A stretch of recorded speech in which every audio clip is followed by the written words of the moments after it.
Ngayon naman tayo ay magtatanim ng asola na siyang pinakapagkain ng ating halaman. Alam niyo mga halaman, kailangan din niya ng pagkain. At ang pagkain din niya ay halaman din. Kaya na-discover ng siyensya na meron pala tayong azola na pwede nating gawing pagkain ng ating halaman. At meron naman tayong ano tawag dito sa maliliit. Ito naman ay duckweed. At itong duckweed talaga ay nilalagay namin sa tubig na kasama ng azola. At alam nyo, ito asola ay lumalaki. Tignan niyo ito, lumalaki siya. At kapag siya ay lumaki, matatabunan tong duckweed. At kapag natabunan, mamamatay itong duckweed. At pag namatay siya, magiging pataba naman siya ng asola. At itong asola talaga ay masustansya sa ating halaman. Kaya naging masustansya siya, kinain niya yung duckweed, yung namatay na duckweed, yung kanyang tinabunan. At ito nilalagay namin sa tubig. Kapag ho natin nilagay sa tubig, itong asola at duckweed, ay ganito ang nangyayari. Tingnan niyo po ito. Ito na yung duckweed niya muna. At ito. Dito naman ay natabunan siya na yung mga tubig natabunan na siya, napakadali. Alam niyo nakikita ko ito sa pispan. Ay mahusay pala itong ganitong ginagawa natin. Kinakain ng isda. Pwedeng mabuhay ang isda sa ganyan lang. At kapag nilagay natin sa container, napakabilis dumami, natatabunan na yung tubig. At kapag natabunan yung tubig, ay hindi siya ganong may expose, hindi siya mag-evaporate. Andito lamang siya kakaunti. Hindi siya uunti.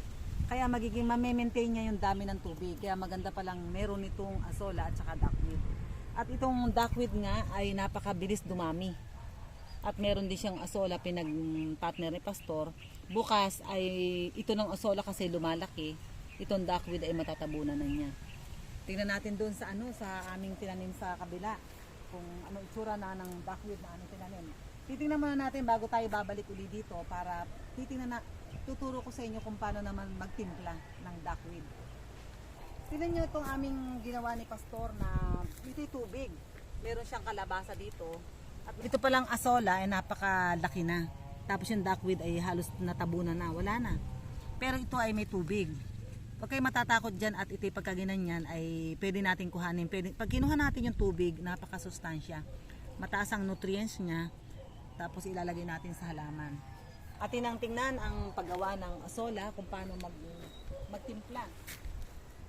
Nakita nyo naman yung mga malalaking asola doon. Ngayon kung paano naman siya aalagaan, kung paano natin pakakainin itong asola na ating ginagawang pataba sa ating mga halaman. Unang-una ay yung mayroong siyang duckweed na may tubig. Green na siya Maski walang duckweed. Miski wala siyang duckweed, tubig lang kasi may tubig, may duckweed na ito. Tubig lang halimbawa, tubig lang siya, wala pa siyang duckweed. Ay ganun talaga ang pagtitimpla. Pero ito, meron ng duckweed.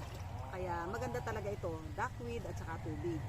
Saka meron siyang animal manure kahit na yung manure ng ipot ng manok na yung dry na, ito naman ay tayo ng ng baka. Medyo sariwa pa siya. Pero okay lang po 'yan sapagkat wala tayo ay atin lang. Matutunaw naman 'yan. Ganyan lang siya. Hindi naman siya mabaho na katulad ng ipot ng manok.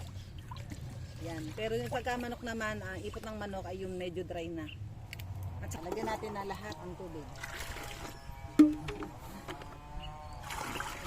Dadakutin naman natin yung azola at saka duckweed. Ito, nakita na. Dadakutin natin ito. Ito talaga yung pararamihin natin itong azola. Nagkataon lang na meron duckweed na. Yan. Ito lamang ang pagtitimpla para siya ang duckweed, ang azola ay lumago. Kaya marami pong salamat sa patuloy na pagsubaybay sa mga ka-natural ni Pastor dito. I-apply mo na doon.